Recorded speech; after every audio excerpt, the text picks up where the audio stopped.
गांधीवाद की बात करने वालों से भी आग्रह करूंगा कि कौन से गांधी पसंद है, करेंसी वाले गांधी या हे राम वाले गांधी। करेंसी नोट पे छपे गांधी के प्रति अगर सम्मान है तो आप वही करेंगे जो करते आए हैं।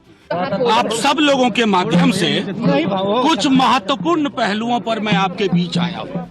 ये विधायी पहलू है, ये संविधान के पहलू हैं।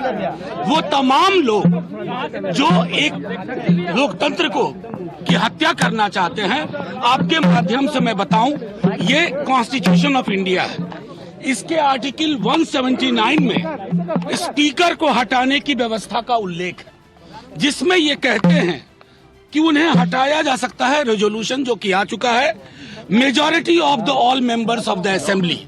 ठीक है, अब इसका इंटरप्रिटेशन आपको बताऊं, ये सुप्रीम कोर्ट का जजमेंट है। ठीक है, ये महाराष्ट्र का मामला है, ध्यान से देखिए। और ये नबम रेबिया अरुणाचल का पूरा मामला है। ये नबम रेबिया अरुणाचल का। मैं आपको चाहूंगा आपके माध्यम से कि तमाम स्टेक होल्डर्स जो कल से इस विधायी महत्वपूर्ण पहलू पर फैसला लेंगे, चाहे कोई हो, स्पीकर साहब हो, सीएम साहब हो, उनके एडवाइजर्स हो, वो ये दोनों फैसले पढ़े। उस फैसले को मैं सबसे पहले अरुणाचल में बताता हूं कि स्पीकर को हटाने के लिए कितनी संख्या चाहिए।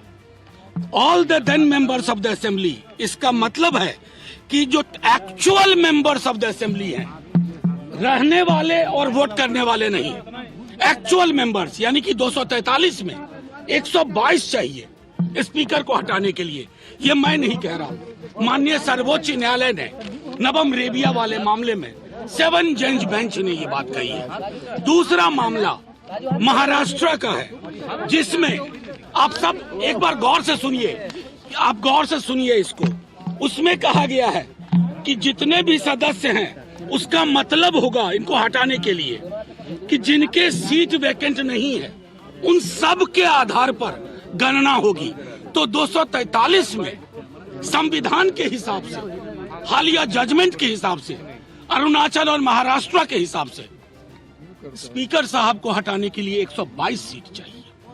मैं सिर्फ ये इसलिए रख रहा हूं कि कोई इसमें पेच ना करे। गांधीवाद की बात करने वालों से भी आग्रह करूंगा कि कौन से गांधी पसंद है, करेंसी वाले गांधी या हे राम वाले गांधी।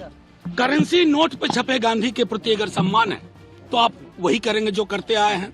लेकिन अगर गांधी है तो आपको ये तय करना होगा कि ये फैसला इसी हिसाब से होगा। और हम सब एकजुट हैं लोकतंत्र बचाने के लिए। बच्चा इस बिहार का कल के दिन का इंतजार कर रहा है। हमारी ओर से ये चीजें स्पष्ट है कि हम संविधान के दायरे में चलने के लिए मजबूर करेंगे।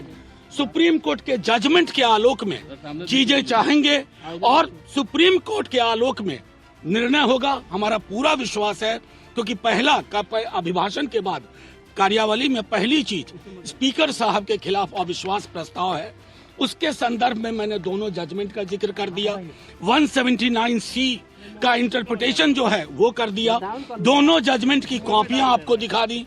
मैं चाहूंगा कि सरकार में जो एडवाइजर्स हैं और जो बड़े बड़े लोग हैं, स्टेक होल्डर्स हैं, वो सब गौर से देखें, पढ़ें इन फैसलों को और उसके आधार पर बिहार में और देश में लोकतंत्र के लिए एक संदेश दें। इंडिया के पास जो है, आप लोग कह रहे हैं जिस तरीके से एनडीए के पास नंबर है, आप लोग माहौल बनाए हुए हैं, आखिर माहौल के पीछे वजह क्या है? नहीं, देखिए, आप बिला वजह कह रहे हैं, माहौल हमने नहीं बनाया।